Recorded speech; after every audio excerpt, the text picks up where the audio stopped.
चरित्र सांगणं हे एका तासाचं, 2 तासाचं, एका दिवसाचं, एका आठवड्याचं, एका महिन्याचं, एका वर्षाचं नव्हे, एका आयुष्यभराचं सुद्धा काम नाही. कारण छत्रपती शिवरायांचं चरित्र हे एका आयुष्यात सुद्धा पूर्ण होऊ शकत नाही असं माझं मत आहे. कारण ते चरित्र काही साधं नाही.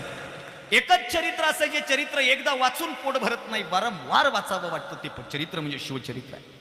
एक चरित्र असं जे चरित्र वाचल्याच्या नंतर जेव्हा तुम्ही ते दुसऱ्यांदा वाचायला हातात घेताना तेव्हा त्याचा दुसरा व्ह्यू तुमच्या समोर येतो. जेव्हा तुम्ही तिसऱ्यांदा हातामध्ये घेताना तेव्हा तिसरा व्ह्यू समोर येतो.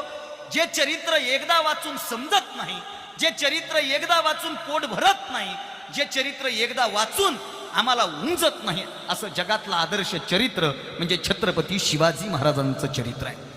गेले 300-350 वर्ष झाली आम्ही 400व्या वर्षामध्ये पदार्पण करतोय, पण तरीही छत्रपती शिवाजी महाराजांची जयंती होते. का जयंती होते विचार करा. कशामुळे जयंतीचा उत्सव करायचा विचार करा. तुमच्या या गावचा जयंती उत्सव कितवं वर्ष आहे? 11वं का 18वं? 11 वर्ष झालं. पुढच्या वर्षी तुमची तपपूर्ती आहे. 11 वर्ष झाला हा भव्य दिव्य जयंतीचा उत्सव आपल्या या नांदूर मध्यमेश्वर नावाच्या गावामध्ये होतोय. तुमच्या आणि माझ्या बाबतीमध्ये एक फार चांगलं साम्य आहे. तुमचं नांदूर मध्यमेश्वर आहे, माझ्या गावाचं नाव घाट नांदूर आहे. हा चांगला योगायोग आहे आणि मी इथं आल्यापासून भारावून गेलोय. खरं तर मी विनंती करेल, एकदा सूत्रसंचालन करणाऱ्या दादांसाठी जोरदार टाळ्या वाजवा. यानंतरच्या टाळ्या ज्या 2 माझ्या भावांनी गारद दिली ना छत्रपती शिवरायांची, त्या दोघांसाठी जोरात टाळ्या वाजवा. कारण छत्रपती शिवरायांची गारद देण्यासाठी असं बेंबीच्या देठापासून आतडे एक करून ती गारद द्यावी लागते, तेव्हा ती देता येते. छत्रपती शिवरायांचा जय जयकारण गारद देताना सपक तोंडानं करून जमत नाही. प्रौढ प्रताप पुरंदर क्षत्रिय कुलावत आवडल का? ते नाही आवडल. छत्रपती शिवराय म्हटलं ना, अरे बेंबीच्या देठापासून निघणारा आवाज आमच्या रक्तात संचारतो आणि तो भाव आमच्या डोळ्यातून दिसतो. हे छत्रपती शिवरायांचं वैशिष्ट्य. शिवाजी, शी म्हणजे शिकण्यासाठी, वा म्हणजे वाचण्यासाठी, जी म्हणजे जीवन जगण्यासाठी. जीवन जगण्यासाठी वाचावं लागतं आणि वाचण्यासाठी माणसानं शिकावं लागतं. पण न शिकता न वाचता जीवन जगण्याची प्रेरणा म्हणजे छत्रपती शिवाजी महाराज आहेत. म्हणून तो छत्रपती शिवरायांच्या जयंतीचा उत्सव आहे. का जयंती करायची आई? प्रश्न पडला पाहिजे. 350 वर्ष होऊन गेलं तरी राजाची जयंती होते. आणि जोपर्यंत आकाशात चंद्र सूर्य तारे तोपर्यंत छत्रपती शिवाजी महाराजांची जयंती साजरी होणार. जिथं जिथं मराठी माणूस आहे त्या प्रत्येक ठिकाणी छत्रपती शिवाजी महाराजांची जयंती साजरी होणार. मी मागच्या वर्षी शिवजयंतीच्या कार्यक्रमाला चेन्नईला गेलो होतो आणि चेन्नईला 18 तारखेचा कार्यक्रम करून 19ला मला संभाजीनगरच्या एअरपोर्टला पोहोचायचं होतं. मा इंटरनॅशनल नावाचं चेन्नईचं एअरपोर्ट आहे, त्या एअरपोर्टला गेलो. फ्लाईट थोडी डिले होती आणि फ्लाईट डिले होती म्हणून मी त्या एअरपोर्टला फिरत होतो आणि फिरता फिरता पाहिलं तर काय, 18 तारखेच्या रात्री तिथं एक चौथरा असा सजवला जात होता.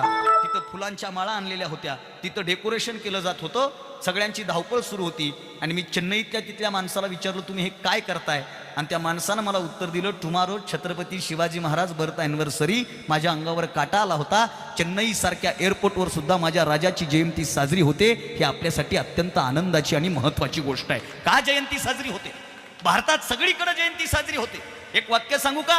जिथं जिथं संवेदनशील मनाचा सच्चा माणूस ज्या ज्या ठिकाणी आहे ना, तिथं तिथं छत्रपती शिवाजी महाराजांची जयंती साजरी होते. आणि जिथं शिवाजी महाराजांची जयंती साजरी होत नाही ते गाव माणसांचं गाव आहे का? याच्यावर चिंता आणि चिंतन व्यक्त करणं काळाची गरज आहे. आणि ती 11 वर्ष झालं आपल्या गावात होती.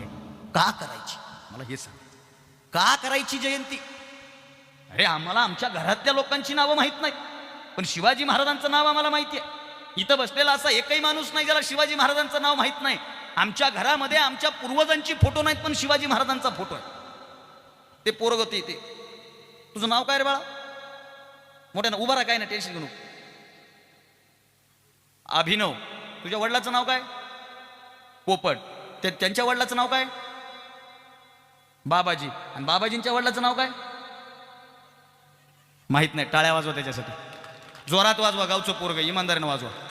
बसा खाली. आता मला जे सांगायचे ते बघा. शिवचरित्र का गरजेचं? त्याला म्हणलं, बाळा तुझं नाव काय? तो म्हणला अभिनव. म्हणलं वडिलाचं नाव काय? म्हणला पोपट. म्हणलं त्यांच्या वडिलाचं नाव काय? म्हणला बाबाजी. आणि म्हणलं बाबाजीच्या वडिलाचं नाव काय? तो म्हणला माहित नाही.